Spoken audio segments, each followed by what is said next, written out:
말라기서는 아주 특이한 성경입니다. 뭐냐면 왜 특이하냐면 말라기라서 그 끝에 자가 기잖아요. 그렇죠? 말라기. 그래서 말라 선지자가 쓴 예언서가 말라기구나 이렇게 생각할 수 있어요. 근데 이 기는 기까지가 이름입니다. 말라기. 아시겠습니까? 기까지가 이름이에요.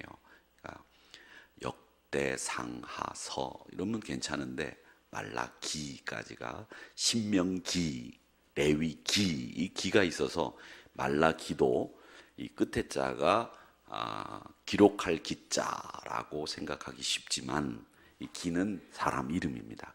끝까지 사람 이름이에요. 아시겠습니까? 근데 1절, 2절을 한번 다시 우리가 4절부터 읽었는데 말라기 1장 1절, 2절을 한번 읽어보겠습니다. 제가 읽어보겠습니다. 한번 보시기 바랍니다. 여호와께서 말라기를 통하여 이스라엘에게 말씀하신 경고라. 경고입니다. 말라기서가 경고의 말씀이다라는 걸 알 수 있고 2절에 보면 여호와께서 이르시되 내가 너희를 사랑하였노라 하나 내가 너희를 사랑했다고 하지만 너희는 뭐라고 말하냐면 주께서 어떻게 우리를 사랑하셨습니까? 주는 하나님은 우리를 사랑하신 적이 없습니다. 이렇게 대답한다는 겁니다. 그런데 나 여호와가 말하노라 에서는 야곱의 형이 아니냐 그러나 내가 야곱을 사랑하였다. 즉 야곱이 동생이지만 야곱을 사랑한 것처럼 너희들이 사랑받을 자격이 없는데도 내가 너희들을 사랑했다라고 하는 이야기를 하시는 겁니다. 근데 이 성경에서 내가 너희를 사랑했다 그러는데 이스라엘 백성들이 하나님이 언제 나를 사랑했습니까? 이렇게 이야기하는 성경은 오직 말라기밖에 없습니다. 다른 성경에서는 그런 이야기를 하지 않습니다. 근데 이 이야기는 하나님과 사람들과의 대화죠. 내가 너를 사랑한다? 아니 나를 언제 사랑하셨습니까? 이 얘기예요. 쉽게 얘기하면 하나님 앞에 대드는 거죠. 하나님의 말씀에 대해서 정면으로 부정하는 말씀이 바로 오늘 이 말씀의 내용입니다. 자, 이런 이야기가 나온 까닭은 무엇이냐? 그 이유는 하나입니다. 하나님의 마음을 이스라엘 사람들이 몰랐던 이유 하나. 또 하나는 이 하나님이 말씀하시는 그 말씀의 내용에 대해서 상황이 전혀 판단이 안 쓰는 것 두 번째. 이런 이유 때문에 이스라엘 백성들은 하나님의 사랑을 깨닫지 못한 겁니다. 여러분, 말을 할 때 언론이 말을 할 때 제일 나쁜 것 중에 하나가 앞뒤 전후 다 말을 잘라내고 그 말만 딱 얘기해서 오해하기 좋게 만드는 경우, 이런 경우는 사람들이 오해하기가 좋은데 그런 말들을 딱 뽑아내가지고 이야기하게 되면 사람들은 오해를 하게 됩니다. 그래서 항상 사람을 판단하고 상황을 판단할 때에는 전후 좌우 맥락을 파악하고 그리고 여기저기 이야기를 들어보고 판단을 하는 것이 가장 현명한 방법이다라는 것을 여러분 꼭 기억하시기를 바랍니다. 근데 교회 안에 의외로 사람들 가운데 성도들 가운데에서는 이 전후 좌우 맥락을 이해하지 않고 딱 말 한마디 가지고 판단하고 정죄하고 그걸 가지고 사람을 신랄하게 비난하는 경우들이 교회 안에도 많이 있을 수 있습니다. 그렇기 때문에 우리 성도님들은 항상 어떤 말을 판단할 때는 판단하지 않는 게 일단 좋고요. 판단을 할 때는 전후 사정을 잘 들어보고 그 다음에 여러 가지 상황들을 종합해보고 판단하는 것이 항상 지혜로운 사람의 처사고 지도자들의 자세다라는 것을 꼭 기억하시기를 바랍니다. 어떤 분들은 보면 교회 안에서 요즘 보니까 개혁을 교회 안에서 주장하는 분들이 계신데 그런 분들이 항상 보면 문제를 일으키는 분들이 개혁을 이야기하는 분들이 문제를 일으킵니다. 저는 그렇게 생각합니다. 교회 개혁은 말씀으로 돌아가는 겁니다. 교회 개혁은 초대교회 모습을 되찾는 겁니다. 그게 개혁이에요. 그러니까 초대교회의 모습과 초대교회 하나님의 말씀으로 돌아가는 게 그게 개혁이지 사람의 머리에서 나온 개혁은 있을 수가 없는 게 교회 모습입니다. 어떤 분들을 보면 교회에서 11조를 안 해도 된다, 이런 얘기를 하는 분들이 계시다고 합니다. 여러분, 11조를 하면 목사가 다 가집니까? 아닙니다. 또 교회가 하는 일을 소용없는 일인 것처럼 말하는 분들이 있습니다. 근데 저는 그런 얘기를 하고 싶어요. 정말 교회 개혁을 원하고 정말 의로움을 추구한다면 비판하는 일보다 내가 정말 교회를 사랑하는지 한번 물어보라는 거예요. 내 자신에게. 교회를 사랑한다. 그리고 다른 사람을 비판할 때 여러분, 원칙이 하나 있습니다. 다른 사람을 비판할 때는 그 비판하는 것을 내가 책임질 수 있을 때 비판하세요. 책임질 수 없을 때는 비판하지 마시라는 겁니다. 즉, 예를 들자면 우리가 비전헌금을 합니다. 비전헌금을 합니다. 이런 일은 없어요. 제가 예를 들어서 말씀드린 겁니다. 야, 비전헌금, 헌금도 많은데 뭘 또 비전헌금까지 하느냐, 이렇게 이야기하시려면 여러분들의 몫만큼 비전헌금을 감당하시고 난 뒤에 그 얘기를 하시라는 거예요. 비전헌금을 하나도 안 하시고 비전헌금 왜 하느냐, 이런 얘기할 자격이 없다는 겁니다. 그런 원칙들을 지키지 않고 비난하면 그건 진짜 증오를 담고 미움을 담은 비난에 지나지 않는다는 겁니다. 그러니까 교회를 비판하는 분들 가운데 보면, 교회를 개혁하자고 하는 분들 보면 대부분 헌금 생활은 안 하시는 분, 예배 생활 등한히 하시는 분들이 그런 이야기들을 하는 겁니다. 그래서 그분들의 의도와 그분들의 말은 맞지만은 그 말과 그 의도를 가진 발언들이 사람들의 지지를 받지 못하는 이유가 뭐냐? 자기는 안 하면서 그걸 비난하는 것 때문에 문제가 된다는 겁니다. 그리고 교회를 비판하는 분들을 보면 항상 그분들이 전도를 1년 내내 한 명이나 하느냐? 안 한다는 거예요. 우리 교회가, 오늘 제가 새벽 시간에도 말씀드렸지만 제일 먼저 교회가 해야 될 일은 뭐냐 하면 영혼을 구원하는 일이에요. 전도하는 일이에요. 이 일을 하지 않으면서 교회 앞에서 비난을 하고 비판을 한다? 그러면 그분은 비난이 아닌 거예요. 그건 정말 교회를 사랑한다고 하면 몸부림치면서 전도하기 위해서 애쓰고 난 뒤에 교회 개혁을 외쳐야 되는 거예요. 그리고 또 이런 분들을 보면 먼저 회개하는 법이 없습니다. 먼저 회개하는 법이 없어요. 자기 의가 충만해요. 그래서 자기 의견과 다르면 막 저주를 퍼붓고 막말을 해대고 상대방이 상처를 받든 안 받든 개의치 않고 구호와 선동만 막 얘기하는 겁니다. 이 교회를 망치는 길이에요. 여러분, 우리 한우리 교회는 이런 분들이 한 분도 없기를 축원합니다. 여러분들이 만약에 무슨 문제를 이야기하려면 그 문제에 대한 책임을 감당하시고 난 뒤에 그 이야기를 하세요. 그 얘기를 해야 여러분들이 되는 겁니다. 만약에 예를 들자면, 야, 교회가 그거, 야, 돈 들여서 뭐 하려고 그거 고치고 그거 사느냐, 이렇게 얘기한다면 여러분이 그 돈을 들여서 산 다음에 그 얘기를 하셔야 되는 거예요. 그게 비판하는 사람이 가져야 될 제일 기본적인 덕목, 그리고 기본적인 자세라는 겁니다. 즉 말하자면 야비하고 저속한 개혁을 외치는, 말만, 선동만, 구호만 외치는 그런 의로움 가지고는 교회가 꿈쩍하지 않고 하나님의 뜻대로 굴러가게 돼 있다는 거예요. 그러니까 여러분, 우리가 분명히 기억하셔야 될 것은 항상 앞, 뒤, 전후, 좌우를 항상 판단하고 생각한 다음에 이야기를 하는 것이 지혜로운 것이다 라는 것을 오늘 이 말씀을 통해서, 이 이스라엘 백성들의 말하는 것을 통해서 우리가 배워야 될 줄로 믿습니다.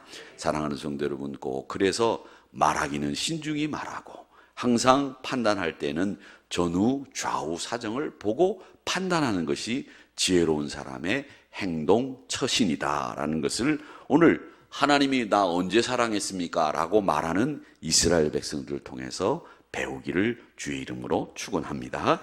이 선지자 말락이라고 하는 사람, 제가 오늘 아침에 괜히 처음 서두부터 기분 나쁜 얘기를 해서 여러분 기분 나쁘실 수 있겠는데, 이건 기분 나쁘라고 한 얘기가 아니고요. 저도 기분 나빠서 한 얘기는 아니에요. 제가 기분 나빠서 얘기하면 이런 얘기 해요, 안 해요? 안 합니다. 기분 나쁠 때 하면 이런 얘기를 하면 안 되는 거예요. 그렇죠? 좋은 이야기, 우스운 얘기를 하는 거죠. 그러니까 제가 우스운 얘기를 많이 하는 설교를 할 때는 목사님이 기분이 나쁘구나 이렇게 생각을 하시면 되고, 제가 이런 얘기를 하면 목사님이 오늘 기분이 좋으신 거구나 이렇게 생각하시면 돼요. 아시겠어요? 그런 걸 알아야지. 이런 건 기분 나쁠 때 얘기하는 거 아니에요. 기분 좋을 때 하는 거지. 딸 시집 보내놓고 기분 좋을 때 하는 얘기예요.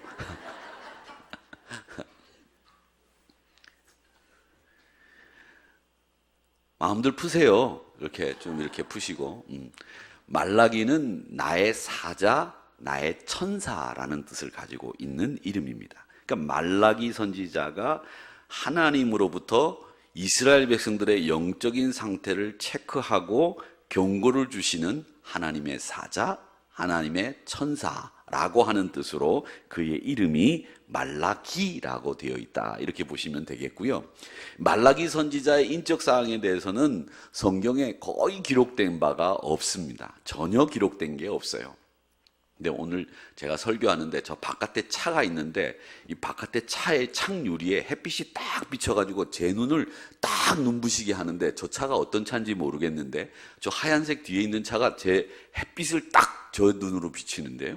저걸 좀 앞으로 뺐으면 좋겠습니다. 야, 어떻게 저렇게 제 눈앞으로 딱 오게 저렇게 차를 세워놨지?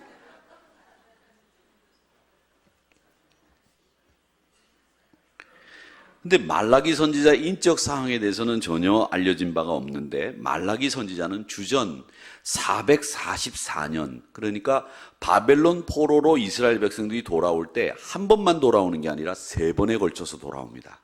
또 어떤 신학자들은 4번에 걸쳐서 돌아온다고 하는데 1차 귀환이 있고 2차 귀환이 있고 3차 귀환이 있습니다. 거의 100년여에 걸쳐서 바벨론에서 이스라엘 백성들이 가나안으로 돌아오게 돼요. 근데 444년에 이스라엘 백성들이 마지막 3차 포로에서 돌아옵니다. 그렇게 돌아오고 난 뒤에 430년, 주전 430년, 그때까지 활동했던 선지자가 말라기 선지자다, 이렇게 이야기를 합니다. 그런데 이 말라기 선지자하고 제일 가까운 선지자가 누구냐면 느헤미야 선지자입니다. 느헤미야 총독입니다. 왜냐하면 느헤미야 선지자가 마지막에 어떤 이야기를 하느냐면 이스라엘 백성들아, 너희들이 바벨론 포로에서 돌아와 가지고 성벽을 재건하고 예루살렘을 회복시키고 하나님께 대한 신앙을 다시 다잡으면서 신앙을 다시 세우지 않았니? 그런데 왜 이방 여자들과 결혼하고 왜 이방신을 다시 섬기는 대로 떨어졌느냐? 그러면 안 된다. 이런 이야기를 하고 느헤미야서가 끝납니다. 그 느헤미야서가 끝나고 난 뒤에 사실은 이스라엘의 역사가 끝나는 거예요. 느헤미야서가 구약 성경 앞부분에 있지만 이 느헤미야서가 사실은 구약 성경의 역사책으로 보면 마지막 책이에요. 그 마지막 책 이후에 사실은 그 다음에 우리가 봐야 될 책이 뭐냐면 마태복음인 거예요. 그리고 그 사이에 예언서들이 들어있는데 그 예언서들 가운데 마지막 책이 뭐냐면 말라기서인데 이 말라기서가 느헤미야서가 이야기하는 경고의 내용을 다시 한번 이야기하는 것이 바로 말라기서입니다. 야, 이방 여자들과 결혼하지 마라. 야, 이방신을 섬기지 마라. 하나님만 사랑해라. 그 얘기를 하는 겁니다. 자, 그렇게 설득을 해서 이스라엘 백성들을 돌이키게 만드는 선지자가 누구냐면 말라기 선지자입니다. 근데 이 말라기 선지자는 어떤 성품을 가지고 있느냐 하면 하나님께 대한 사랑을 확인하지 못하는 이스라엘 백성들을 향해서 야, 너희들 하나님이 너희들을 정말 사랑하신다고 얘기한다. 이걸 설득하는 것으로 보아서 말라기 선지자의 성품은 매우 논리적이고 설득력 있는 사람이다라고 보는 겁니다. 여러분, 설득력 있다. 참 좋은 일인 것 같습니다. 좋은 지도자의 자질입니다. 그러니까 이 말라기 선지자는 하나님의 사랑을 깨닫지 못하는 이스라엘 백성들 향해서 하나님의 사랑을 깨닫게 만들어주는 종교 지도자였다. 이렇게 보는 것이고, 또 말라기서에 보면 감탄문과 명령문이 많이 있습니다. 보세요. 2장 1절을 한번 보시기 바랍니다. 2장 1절. 거기 보면 이렇게 이야기하죠. 너희 제사장들아, 우리 같이 한번 읽어보겠습니다. 시작. 너희 제사장들아, 이제 너희에게 이같이 명령하노라. 명령한다고 했어요. 이건 명령어죠. 그렇게 명령하고 2장 3절 보세요. 2장 3절 시작이 뭐로 시작됩니까? 2장 3절 보라. 이렇게 시작을 하고 있습니다. 그 다음에 4장 4절로 넘어가 보세요. 4장 4절에 가보면 뭐라고 얘기하느냐면 제일 마지막에 가보면 뭐라고 되어 있습니까? 율례와 법도를 기억하라. 명령문이죠. 대부분 보라, 기억해라. 이렇게 명령어로 이야기하는 것을 볼 때 말라기 선지자는 굉장히 권위가 있고 그리고 저돌적인 성격의 선지자가 아니겠는가라고 보는 겁니다. 말하는 걸 들어보면 그 사람의 성격을 또 그 사람의 생각하는 것을 어느 정도 판단할 수 있지 않습니까? 말하는 게 항상 야, 기억해, 봐 이렇게 이야기하는 분들은 저돌적이고 항상 그분들은 추진력 있는 성격이었다. 열정적이고 활기찬 성격의 소유자가 말라기 선지자였다라고 하는 것을 알 수 있습니다. 또 이렇게 말할 수 있다고 하는 것은 뭐냐면 이런 말할 수 있는 위치에 있다는 거죠. 아무리 그 사람이 봐라 봐라 소리쳐봐도 사람들이 볼 생각이 없으면 그 사람 말을 안 들으면 그 사람이 보라고 아무리 떠들어도 소용없는 거예요. 그런데 보라고 이야기하고 기억하라고 이야기하고 명령하노라 이야기할 수 있는 위치에 있는 사람이 말라기라고 하면 이 말라기 선지자는 당시에 많은 이스라엘 백성들로부터 존경을 받고 있는 사람이 아니었겠는가 이렇게 보는 겁니다. 자, 그 다음에 우리가 생각해 볼 것은 말라기 선지자의 성품을 우리가 이제 그가 한 말을 통해서 저돌적이다, 활기차다, 설득력 있다, 논리적이다 이렇게 정리를 했는데 말라기 선지자를 통해서 우리가 보는 이스라엘 백성들의 영적인 상태는 어떠냐? 한마디로 이야기하면 이렇게 이야기하는 말라기 선지자의 말씀을 듣고도 깨닫지 못하는 이스라엘 백성들의 영적인 상태는 거의 무감각한 상태였습니다. 그런 이스라엘 백성들에게 예민하고 끝없이 사랑을 베푸시는 하나님의 사랑을 보여주고 있는 선지자가 말라기 선지자입니다. 그래서 이스라엘 백성들을 향해서 말라기 선지자는 계속 하는 말이 뭐냐? 1장에서부터 4장까지 하는 말라기 선지자의 말씀은 다 한 가지입니다. 뭐냐? 내가 너를 사랑한다. 독일어로 하면 이히리베 디히. 맞지요? 아, 독일어 전공하신 분들이 여기 아무도 없습니까? 아, 네, 그렇습니까? 영어 전공하신 분들은 계시죠? I love you. 그렇습니다. I love you. 그거예요. 이 말라기 선지자가 하는 내용의 핵심은 바로 그겁니다. 근데 우리는 오해를 하죠.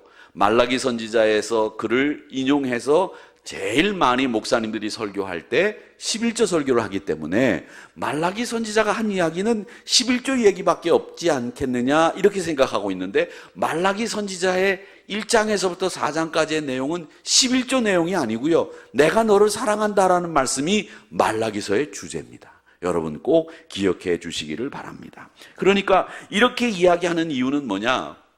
이스라엘 백성들이 바벨론 포로에서 돌아왔는데 신앙이 시들시들해진 거예요. 그냥 흐리멍텅해진 거예요.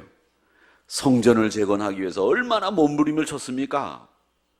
예루살렘을 회복하기 위해서 제비 뽑아가지고 예루살렘에 들어가서 살 사람을 뽑아가지고 들어가서 그걸 땅을 개간하고 집을 짓고 도시를 만드는데 이스라엘 백성들이 얼마나 애를 썼어요. 그런데 그 신앙이 이제 다 없어지고 만 겁니다. 먹고 살기에 급급해요. 그냥 자기만 잘 살면 된다는 자기 배반 위하는 신앙으로 전락되고 말면서 이스라엘 백성들이 그 사랑이 하나님에 대한 사랑이 변질되고 마른 거예요. 여러분, 사랑은 변할 만한 이유가 있다고 변하면 그건 사랑이 아니에요. 아니에요. 아시겠어요? 사랑은 변할 만한 이유가 있어서 사랑이 변질되면 그게 무슨 사랑이에요?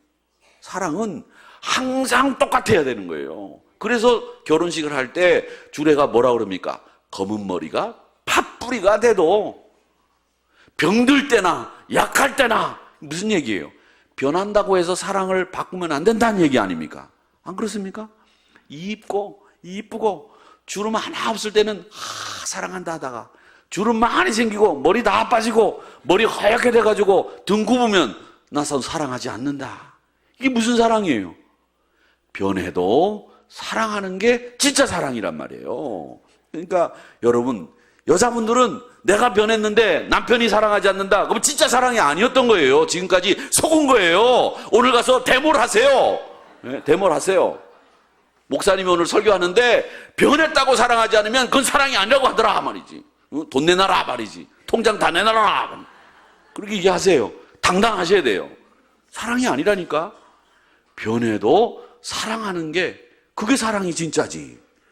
머리가 하얗게 되고 등이 굽어도 눈이 안 보여도 얼굴에 주름이 자글자글해도 그래도 사랑해라, 이렇게 말씀하시는 거예요. 그러니까 그 사랑을 여러분 충분히 받을 자격이 있다는 걸 여러분 아시기 바랍니다. 아멘이 여기 약해. 다시 아멘. 자신이 있으셔야지. 뺏어요. 그러니까 가서.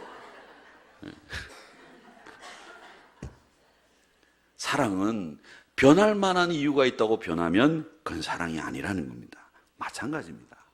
교회를 사랑하고 주님을 사랑하는 건 변함이 없어야 되는 겁니다. 그래서 저희 교회가, 저는 자랑스럽게 생각하는 게 우리 교회가 근속 시상을 합니다. 매년 한 번씩 근속 시상을 하는데 작년에 근속 시상을 몇 명 했다 그러니까 다른 교회 목사님들이 깜짝 놀래요. 하늘이 교회 30년씩 다니시는 분이 매해 그렇게 많습니까? 예, 우리는 그렇게 많습니다. 근속이 많다는 얘기는 뭐냐면 교회를 끊임없이 끝없이 변함없이 사랑하는 성도들이 많다는 얘기예요.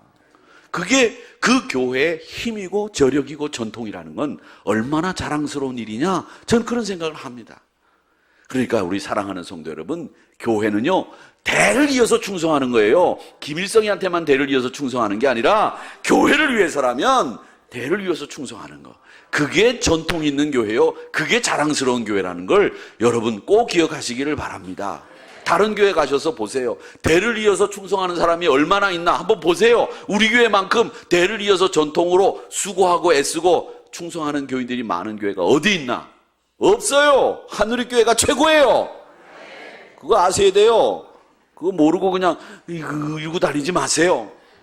하늘의 교회가 최고라고요. 목사는 최고 아닐지 몰라도 목사도 최고가 되려고 지금 노력을 하고 있어요. 그래도 배울 만큼 또 다 배웠어. 나도 그렇지요. 나도 그러지 여러분. 이제 그만해야지. 근데 저는 그런 생각을 합니다. 정말 대를 이어서 충성하는 교인들이 많은 교회가 아름답고 복된 교회다, 건강한 교회다. 그게 뭐냐? 변함이 없다는 거예요. 사랑에 변함이 없는 그런 신자들, 그런 열정을 가진 여러분 다 되시기를 주의 이름으로 축원합니다. 자, 그러면 말라기서를 통해서 배우는 교훈은 뭐냐? 이스라엘 백성들이 바벨론 포로에서 돌아와서 성벽 재건을 마쳤는데 아무리 기다려도 영광스러운 하나님의 나라가 오지 않는 거예요. 초대교회 신자들도 데살로니가 전서를 쓰게 된 이유가 뭔지 아세요? 우리 주님이 분명히 하루가 1000년 같고 1000년이 하루 같다. 곧 내가 다시 오겠다. 너희들이 하늘로 올라간 모습 그대로 예수님이 다시 오신다. 이렇게 약속을 하고 가셨는데 아무리 기다려도 예수님이 안 오시는 거예요. 그때부터 신앙이 흔들리기 시작을 했습니다. 그때부터 초대교회 잡음이 생기기 시작을 했습니다. 여러분, 신앙생활은 제일 중요한 게 뭐냐면 기다릴 줄 아는 것이 신앙생활의 핵심이에요. 이스라엘 백성들도 마찬가지입니다. 야, 성벽을 재건했지. 성전을 그래도 좀 미흡하지만 다시 성전을 재건해서 성전 제사를 다시 회복을 하고 예루살렘을 회복해서 그 안에 들어가서 이제 살게 되어서 하나님의 거룩한 도성을 만들었는데, 그러면 이 이스라엘이 거룩한 하나님의 임재가 이루어지는 완벽한 나라가 돼야 되고 강성한 나라가 되어야 되는데 아무리 기다려도 그런 나라가 올 기미가 보이지 않는 거죠. 그러니까 이스라엘 백성들이 신앙이 흔들리기 시작했다는 거예요. 여러분, 신앙은 여러분의 환경 때문에 변하는 게 아니고 하나님과 나와의 관계에서 변함이 없어야 그게 제대로 된 신앙이라는 거예요.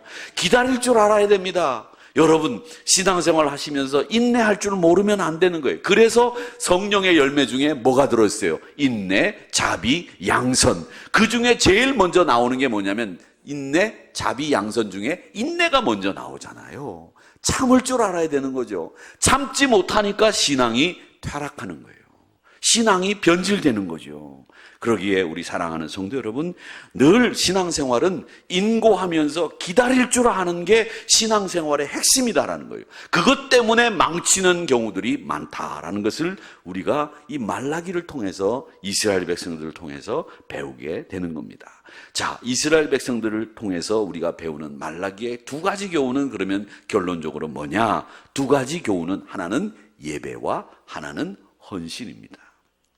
이 말라기서 보면 이스라엘 백성들에게, 야, 너희들 하나님 나라가 오기를 기다렸는데 하나님 나라가 오지 않아서 실망했지? 너희들 지금 신앙생활 어떻게 하고 있어? 저는 걸 갖고 오고 더러운 걸 가져오고 하나님 앞에 제물을 드리는데 다 흠 있는 것만 가져와가지고 너희들 나한테 제사를 드린다고? 그거 총독에게 한번 가지고 가봐라. 총독이 좋아하나 봐라. 총독도 싫어하는 걸 나한테 가져오느냐? 이 얘기를 지금 말라기서에서 하시고 있지 않습니까? 한번 보세요. 뭐라고 말씀하시느냐 하면 이렇게 이야기를 합니다. 1장 8절 하반절에 보면 이제 그것을 너희 총독에게 드려봐라. 그가 너를 기뻐하겠으며 너를 받아주겠느냐? 왜 총독에게 줘도 기뻐하지 않는 걸 하나님 앞에 가져와서 받으라고 하느냐? 이게 뭐냐? 예배 생활이 엉망진창이라는 거예요. 하나님 없는 예배를 드리는 거죠. 거칠에 뿌린 예배를 드리는 거죠. 형식적인 예배를 드리는 거죠. 여러분, 그렇기 때문에 이 예배는 제일 중요한 게 뭐냐? 내 마음, 내 뜻, 내 정성을 다해서 드리는 게 예배인 겁니다. 그래서 우리 수요일 오늘 예배에 나오신 성도님들은 교회 중직자들이고 교회 리더들이시고 교회에서 본을 보이시는 분들이기 때문에 여러분에게 권면합니다. 예배는 믿음의 선배들이 어떻게 예배를 드리느냐, 그걸 보고 후배들이 따라오게 돼 있어요. 예배 생활 잘하는 선배들을 보고 신앙생활을 키우신 분들은 이 믿음의 후배들도 이 예배 생활을 잘하는 게 몸에 있게 돼 있습니다.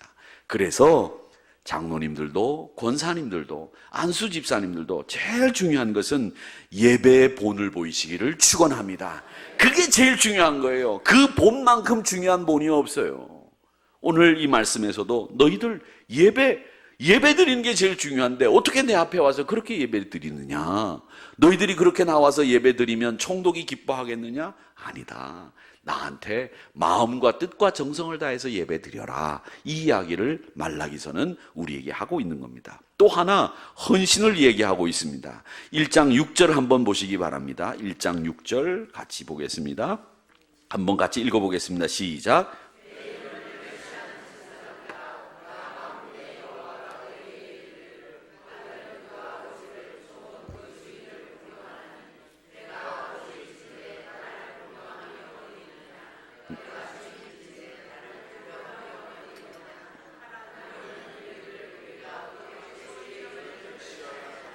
하나도다. 아멘. 여러분, 하나님을 멸시한다라는 이 말은 뭐냐면 우리가 하나님 앞에 헌신한다고 하면 어떻게 헌신해야 되느냐? 옛날 우리 믿음의 선배들은 제일 좋은 걸 하나님 앞에 드리려고 했어요. 이게 헌신의 기본입니다. 그 기본이라는 말은 제일 좋은 걸 드린다라는 말은요, 물건을 좋은 걸 교회에 갖다 놓으라는 얘기가 아니고요. 예를 들자면 이겁니다. 시간을 여러분들이 하나님 앞에 씁니다. 예배 시간을 씁니다. 헌신을 위해서 교회 청소를 하기 위해서 교회에 오십니다. 그러면 우리 신자들이라면 제일 우선 교회를 위한 시간을 배정을 해놓고 그게 내가 먹고 사는 일, 직장 생활에 정말 위배되지 않는다면 교회를 위한 시간을 배정해 놓고 그 다음에 여러분들의 쓸 시간을 배정해야 맞는 겁니다. 그게 맞아요.